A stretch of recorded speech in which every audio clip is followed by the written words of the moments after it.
Täällä lähellä Siikanevan soiden suojelualuetta sijaitsee Ollinkivi, joka on ensimmäinen luonnonsuojelulain nojalla rauhoitettu luonnonmuistomerkki. Ollinkivi on jääkauden aikaansaama siirtolohkare, joka jököttää tuolla vähän uhkaavanlaisesti milloin tahansa vierähtämään alas. Ja Sakarias Topeliuksen tarinoiden mukaan kivi odottaa maanpetturia, joka tien alta kävellessään kokee sitten kohtalonsa ja saa tuon kiven ryminällä niskaansa.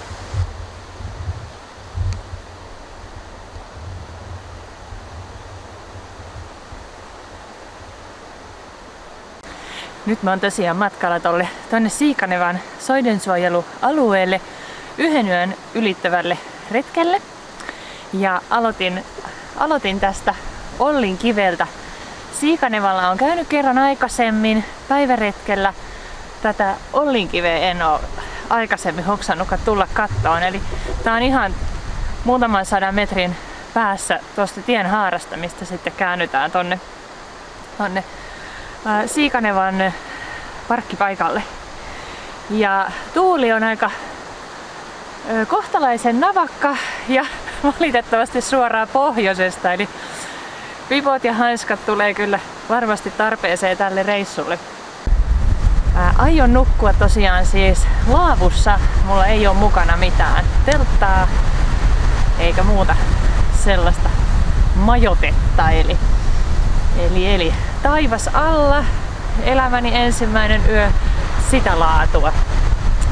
No niin, reissu on alkanut ja parkkipaikka olikin aivan täynnä autoja. Tänne voi tulla tekemään eri mittaisia päiväreissuja. Ja heti noiden ensimmäisten pitkospuiden jälkeen, kun tuosta parkkipaikalta tullaan, niin onkin jo ensimmäinen nuotiopaikka. Eli voi tulla ihan sitten tuohon tekee vaikka sen pienenkin pyrähdyksen tai tossa ottaa ensimmäiset kahvikupposet ja jatkaa sitten vaan matkaa. Mä en nyt jää tohon noin, että vähän turhan aikaisin jo toi ensimmäinen, vaikka kyllä tässä oikeastaan jo vähän niinku lounasaika ois. Mulla vähän toi lähteminen viivästy. Ja sit huomasin tossa, kun tulin autosta, laitoin rinkaa selkään, niin aivan hirveä kardinaalimoka on käynyt ja minä olen unohtanut kuksan ottaa matkaa. Sellaista virhettä ei saisi kyllä tapahtua. Täytyy nyt sitten soveltaa noiden omien kuppostensa kanssa toi juomispolitiikka.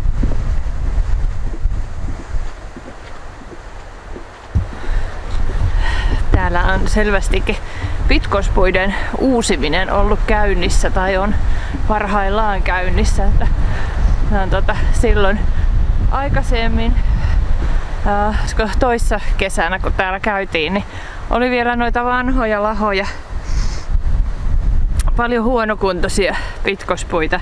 Ja nyt on kyllä niin tuoretta lankkua, että ei nää ole tässä kovin kauaa kerran maata. Niin täällä tosiaan kuljetaan metsäsaarekkeesta toiseen, eli pitkospuita riittää kyllä sitten kilometritolkulla. Sikäli siis helppokulkunen maasto. Että niin kuin voi kuvitella, että suo on aika tasainen. Heinäsirkka sirittelee jossain tuossa lähellä. Kova tuuli on ja hienosti aaltoilee nämä heinät tässä maassa. Tekee hienoa tollaista aaltoefektiä.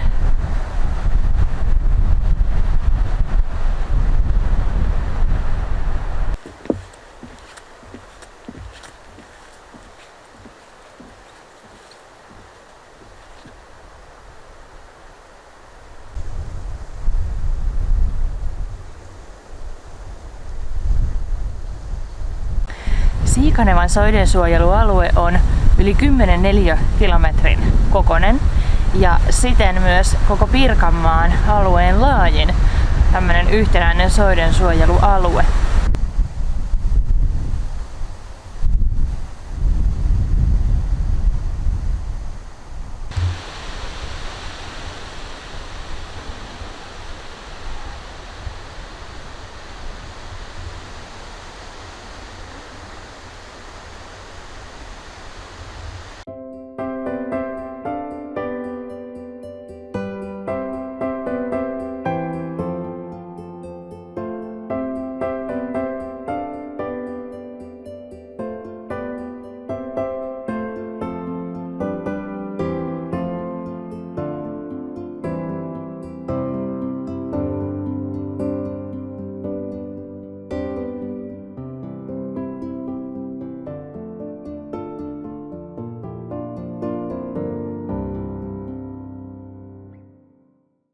En todellakaan muista, koska olisin viimeksi ja missä nähnyt näin paljon vanhaa koskematonta metsää. Noi toisiinsa nojailevat vanhat männyt kitisee aika moisenlaisesti tossa, että kyllä täältä niinku näkee ympäriltä, että sahaa on käytetty vaan, jos on puu kaatunut tähän polun poikki. Ja kyllä mä luulen, että jonain hetkenä kovana tuulena niin noikin kitisevät tosta varmaan tulee alas. Siinä on tommonen niinku täysin alhaalta lahonnut ja kuollut puu nojailee tohon terveeseen muutaman oksan kanssa vaan siellä niinku sillä solmussa tuolta latvasta, että voi vitsi. Tosi hienoa, aivan siis älyttömän upeeta olla täällä ja mulla menee ihan, siis mä voin saada niinku minuutin tuijottaa vaan yhtä naavaa. Tää on tosi hidasta tää mun kulkemiseni täällä näin. Ihastelen vaan niin paljon joka hommaa mitä vaan näkyy. Muutamia retkeilijöitä sattuu aina tosta vähän tuleen kanssa, mutta ei yhtään siis niin paljon kuin mitä parkkipaikka antoi ymmärtää.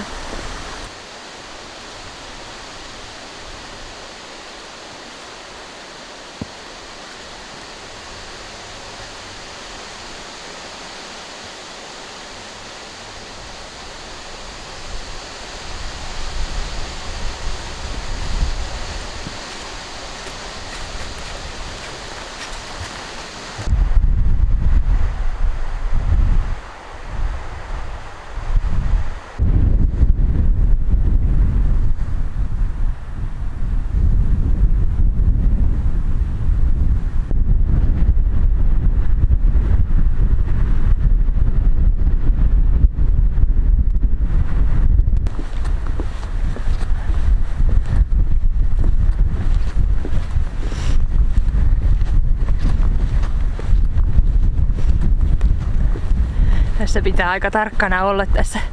Välillä käy niin kova tuulenpuuska, että vähän tuntuu, kun lähtisi hiukan niin kuin sivulle päin.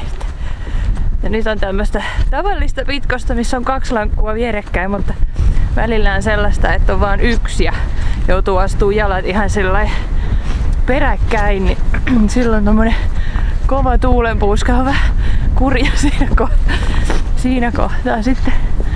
No, mutta ei tää nyt siis mikään myrsky oo sentään, että ihan mennään ihan tavallisessa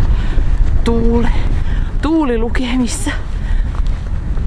Joo. Ajattelin tosta seuraavasta saarekkeesta nyt sitten löytää semmosen kivan pienen välipalapaikan, että pääsee hiukan nostamaan verensokeriansa sitten. Joo.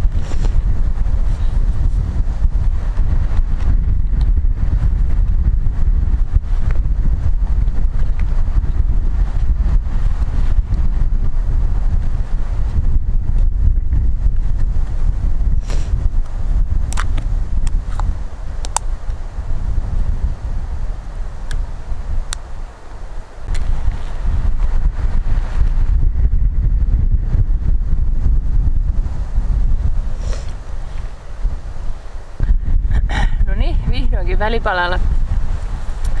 Mä jäin tähän kaikista tuulisemmalle kohdalle niin kuin 2 saarekkeen väliin, tämmönen ihan pikkunen suopätkä tässä, mutta tähän paistoi äsken aurinko niin kauhean ihanasti ja tässä on tämmönen pikkunen kallio, niin ajattelin, että tässä nyt voisi olla ihan hyvä. Piti jäädä jo tuohon aikaisempaan saarekkeeseen, kun siinä oli semmonen täydellinen lepopaikka, mutta siinähän oli tietysti toiset ihmiset. Niin sitten jäänyt. Mulla on ruokailuvälineen mukana ainoastaan lusikka.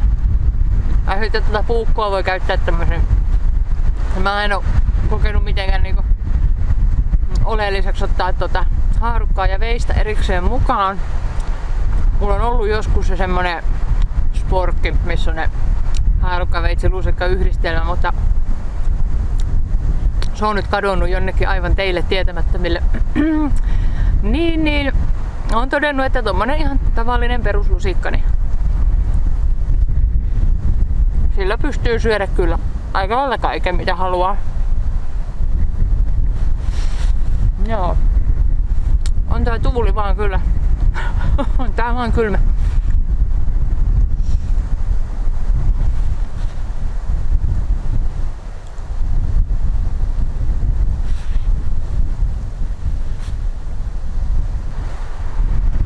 Vähän toivoin, että olisin nähnyt kyykäärmeen, kun aikaisemmalla reissulla silloin niin tuossa pitkospuiden alta tuli ja luikerteli kyy siihen päälle ja se oli hauskan näköinen.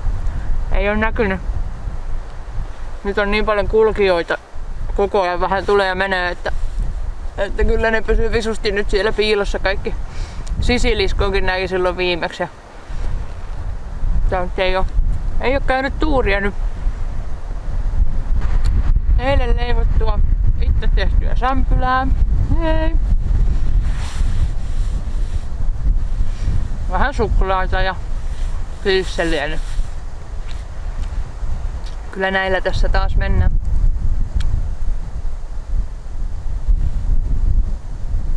Mua vähän ohuesti jännittää toi yö, kun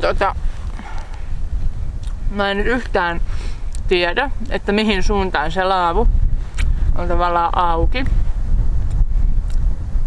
Että jos se on pohjoiseen päin auki ja tuulee pohjoisesta, niin sit voi tulla vähän vilu.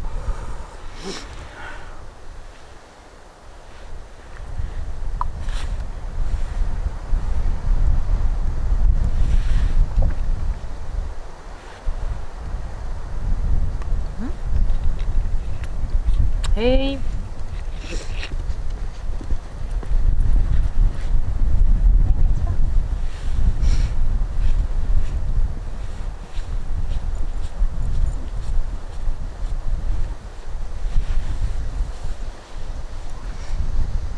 Nyt tuli yhtäkkiä tämmönen hetki, että tuuli lakkasi ihan yhtäkkiä, niin kun aivan nyt pikkusen viriää taas, mutta semmonen vitsit miten ihana auringon lämpöä.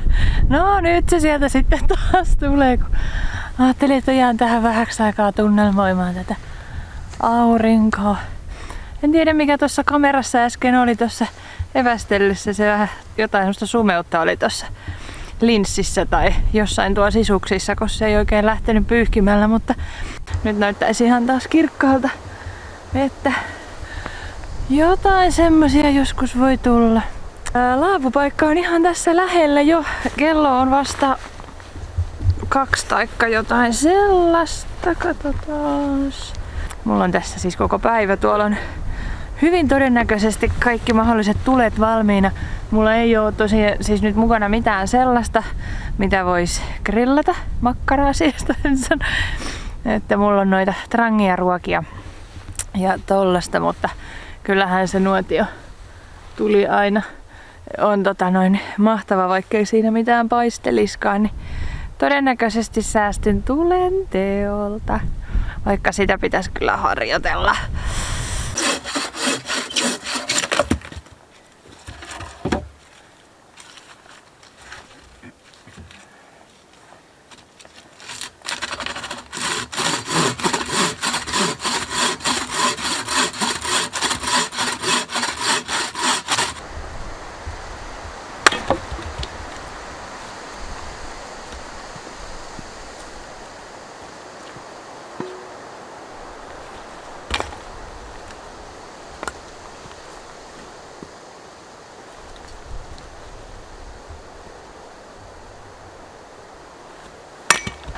Mä en oo mikään kauhean kaksinen eikä tottunut kirveen käyttäjä, mutta tällä kirveellä niin se ei kyllä ainakaan helpotu se homma.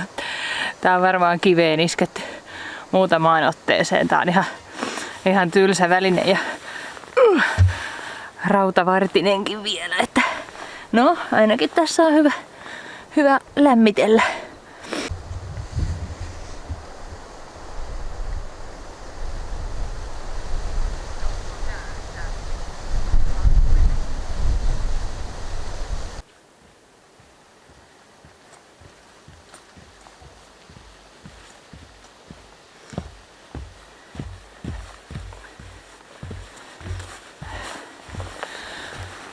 Ai, mä lähdin vähän kävelylle tänne polulle ja jätin rinkan sinne laavulle.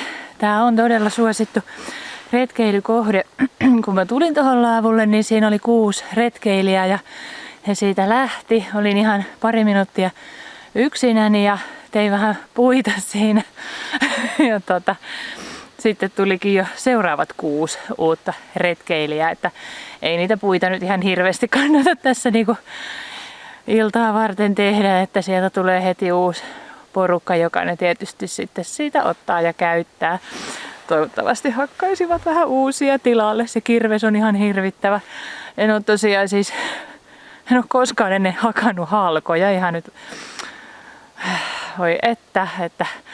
Ja sitten kun se eka kerran täytyy tehdä, niin se kirves on aivan tylsä ja rohmuloinen, niin vähän jännittää kyllä tehdä sillä yhtään mitään, mutta saha on hyvä. Saha on tosi terävä. Sillä saa hyvin sahattua, että pitäisiköhän mun vaan sahata ne puut halki, eikä yrittää sillä kirveellä. Se on kyllä aikamoinen kapine kyllä siinä. Joo, kello on kello tulee 4:30 tässä hiljalleen ja periaatteessa mulla ei ole mitään muuta tekemistä kuin vaan odotella hämärän saapumista ja sillä lailla sellaista. Kävi muuten hirveän hyvä tuuri, niillä oli pari nuorta naista tuossa laavulla ja siinä sitten juteltiin ja heillä oli jäänyt jotain kotia, puukko ja jotain sellaista, mitä olisi tarvinnut. Ja mainitsin sitten siinä, että minulla jäi kuksa, että ei ole mitään kuppia, niin voi miten ihanaa, heillä oli ylimääräisiä kuppeja. Ylimääräisiä. Sain 2. Sain nautittua kaakaot kupista. Kiitos heille, teille, jos joskus tämä video teidän silmiin osuu. Kiitos niistä 2 kupista. Yksikin olisi kyllä riittänyt, mutta nyt mä saan nauttia kuumat kaakaot ihan kunnolla ja nautiskella niistä, joten kiitos teille. 2 ihanaa nuorta retkeilijänaista täällä Siikanevan laavupaikalla. Ehkä törmätään vielä joskus jossain. Tää saareke tässä on nimeltänsä Jaarikanmaa ja tää on tämmönen vähän suurempi saareke tässä suon keskellä. Ja toi laavukin on siis nimeltään Jaarikanmaan laavu.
Nyt ei ole enää muita retkeilijöitä. Tässä on käynyt noin 30 retkeilijää sen jälkeen kun mä tänne tulin ja kello on ihan just 6:30. Että kyllä tässä trafiikkia piisaa. Puitakin on nyt tossa ihan kohtalaisesti, että yksi mies niitä pilkko tohon ihan mukavan määrän. Kiitin häntä siitä. Joo. Se on jännä sellainen, että mitä ihminen rupeaa tekemään, kun ei ole varsinaisesti mitään tekemistä. Ja kotonahan sitä sit aina vaan laittaa joku telkkarin tai jos pelaa kännykkäpelejä, niin jotain sellaista. Mä en niistä mitään tiedä. Mutta tälleen kun on täällä niin mettässä, luonnossa, niin ihan hullu ajatus nyt olisi ruveta jotain kännykkää tässä selailee ja kattelee, kun on tämmönen ympäristö täällä, niin ihmisen aivot kuitenkin aina tarvii jotain ärsykettä ja tekemistä. Niin menin vähän tonne syrjemmälle, kun tässä oli niin paljon väkeä, niin veistelin ihan vaan tämmöisestä polttopuusta kuoret pois, että ei sillä mitään merkitystä ollut muuta kuin, että testailin vähän sitä puukkoa, niin että miten se pelittää. Mutta semmoista pientä niinku pikkupuuhastelua. Aivot tarvii aina jotain sellaista. Ihminen ei kauaa kestä semmoista olotilaa, että olisi vaan niinku tyhjiö eikä mitään tavallaan semmoista ärsykettä ja tekemistä tai mielekästä puuhaa. Että sellaista ähräsin tossa noin. Ja keräilin vähän puolukoita iltapuuroon. Ja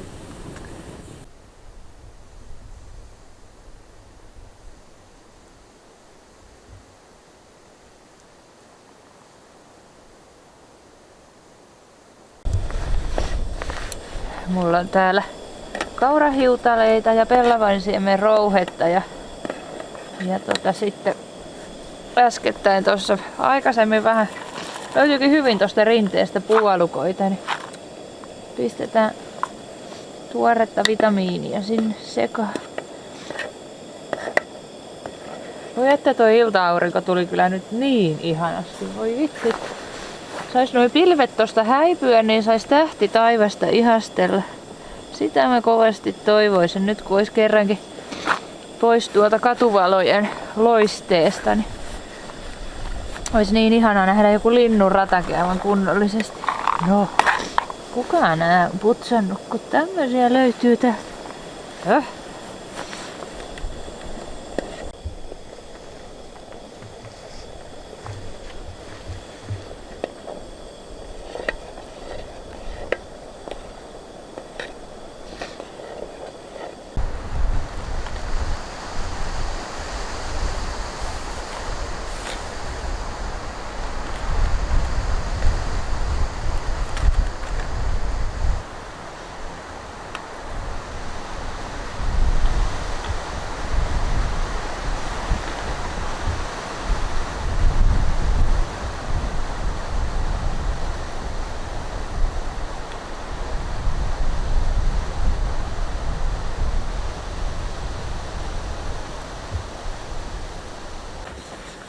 Mä pistän tän ilmatäytettävän patjan tohon tollasen vähän niinku avaruus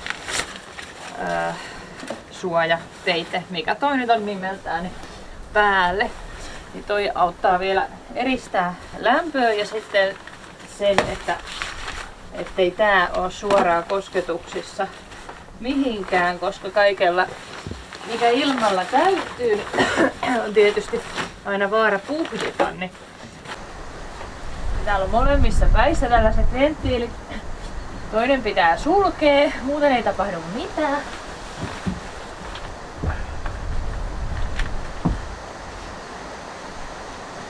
Ja täällä toisessa päässä on sitten tämmönen, mistä lähdetään kädellä tai jalalla sit painelee. Niin pikkuhiljaa täällä on tämmöiset lokerot, mitkä sitten täyttyy ilmalla.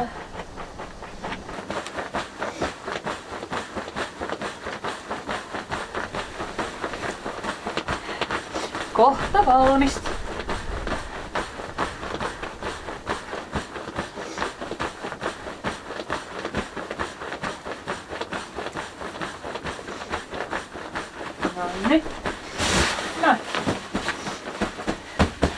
ois seuraavan yön peti.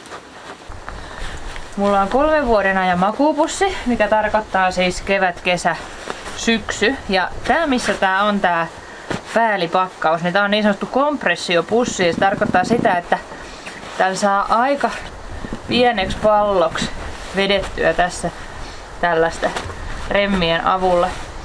Mutta nyt on tarkoitus avata eikä laittaa kiinni. Tää oli tosiaan oikein hyvä silloin kun lämpötila oli 8 asteessa, kun tätä testasin. Ja tilasin sellaisen mallin, mikä on keskeltä leveä, että siellä pystyy menemään sitten niinku sykkyrää ja kääntyilee hyvin siellä makuupussin sisällä. Et sehän on ihan yksilöllistä, että kuka mitenkin tykkää makuupussissa nukkua. Mutta semmonen kapea puikula, niin se pitää ihan tikkarina maata, niin ei kyllä passaa mulle, että tykkään liikutella jalkoja siellä sisällä.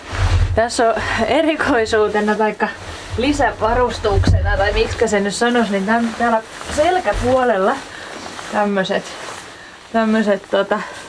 remmit, mikä on tarkoitettu.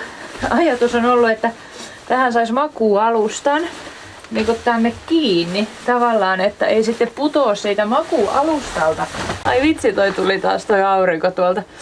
Pelkäsin jo, että meinaks toi iso pilvi peittää nyt koko illaksi ton taivaan, mutta nyt näyttää hyvältä, voi että. Vitsit, miten ihanaa olla täällä. On siis.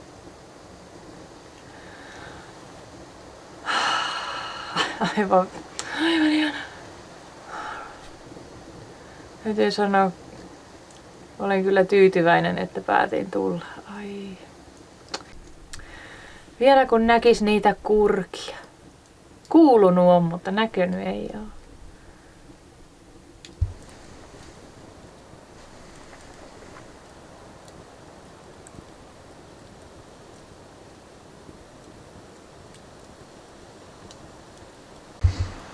Rupesin vielä miettimään noita ilmansuuntia tässä. Ei tää ihan pohjoiseen on auki tää Laavo. Kun pohjoinen on tuolla tästä niin kuin maisemasta tonne niin kuin oikealle. Tuossa pohjoinen, itä, etelä tai aivan niin kuin länteen. Toi tuuli tulee niin kuin silleen kohtuu vilposesta suunnasta sitten kuitenkin niin kuin tuolta luoteesta päin. Ajattelin, kun toi aurinko rupesi tohon niin tuolta laskuensa puuhaan, että ei toi kyllä voi olla pohjoiseen, että eikö se aurinko nyt nouse idästä ja laske länteen. Mutta näin, kompassilla nopea tarkistus. Niin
vitsi! Oh, just pääsin ajattelemasta, että tuli siitä kurkia. Varmaan 100 kurkea lensi yhtäkkiä. Tuolla menee taas. Oi vitsi, miten hieno. Eivät laskeutuneet tähän lähelle, mutta... Ai että huikeeta. Oi vitsit, miten hienoa. Tää on just sitä, miksi pitää retkeillä. Se oli hieno kokemus. Oi.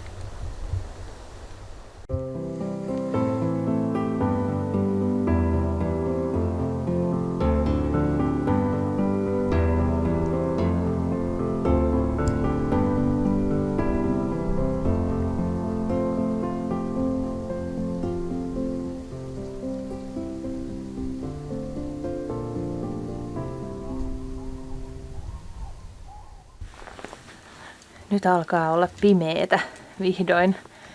Kello on 21.40 ja lämpömittari näyttää 8 astetta. Vielä ei näy tähtiä. Taivas on ihan kirkas, mutta vielä viimeiset auringonsäteet valaisee sen verran, että vielä ei ole tähdet näkyvissä. Ilman nuotioa olisi kyllä aika lailla täydellinen pilkkopimeys jo tähän laskeutunut. Että mä makaan tässä ruokapöydällä ja ihailen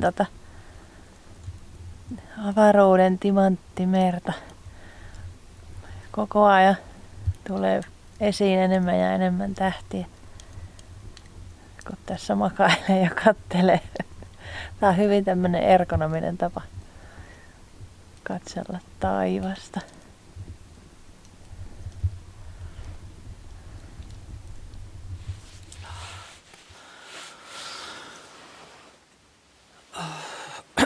Huomenta. Kello on nyt 6 aamulla.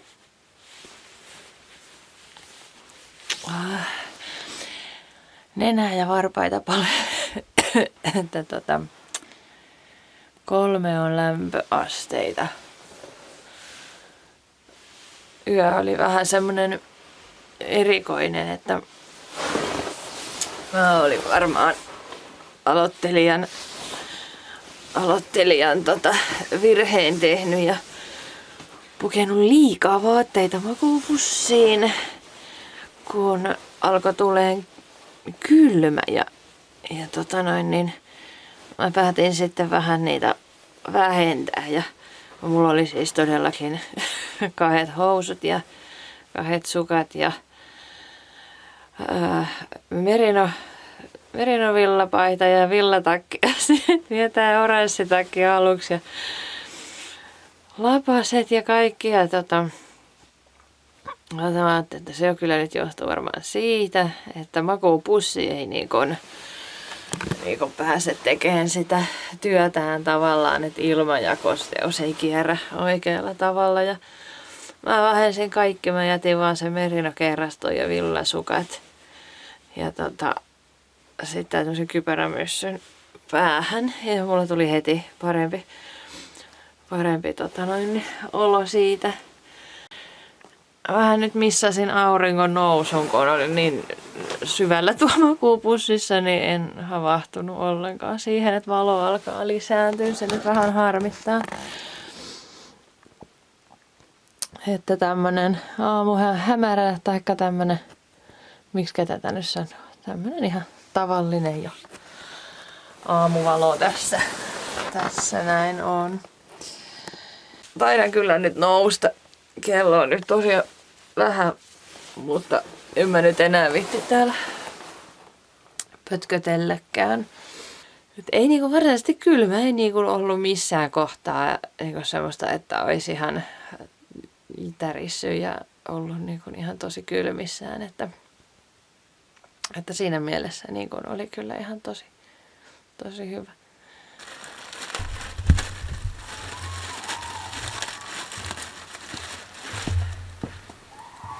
Tervaksia. Otin kotoa mukaan. Jos vähän helpompi sytyttää. Tuoksua älyttömän hyvältä. Älyttömän hyvältä.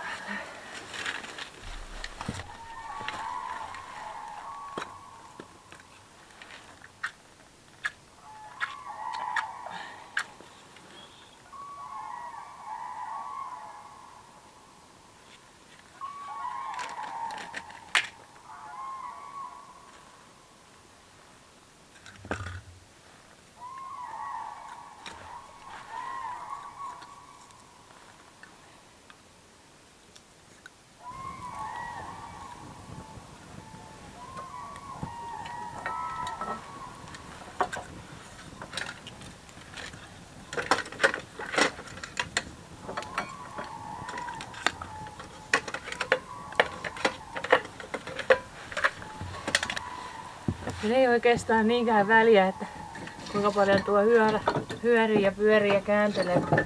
Nämä aamut on yleensä näitä yksi hienoimpia hetkiä leirielämässä. Illat on hienoja ja aamut on tämmöisiä raukeita ja rauhallisia ja vähän lintujen ääniä. Noit kurjet on tuo pitkin yötä temunnut menemään. Se on ollut ihan hauska kyllä kokemus sekin. Päivä pikkuhiljaa valkenee, pientä semmoista vaaleanpunaista sävyä tuo taivaanrannassa.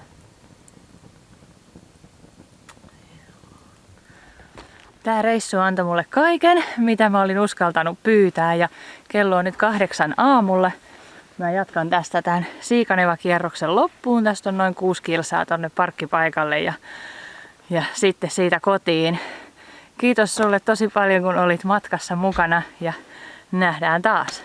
Morjes!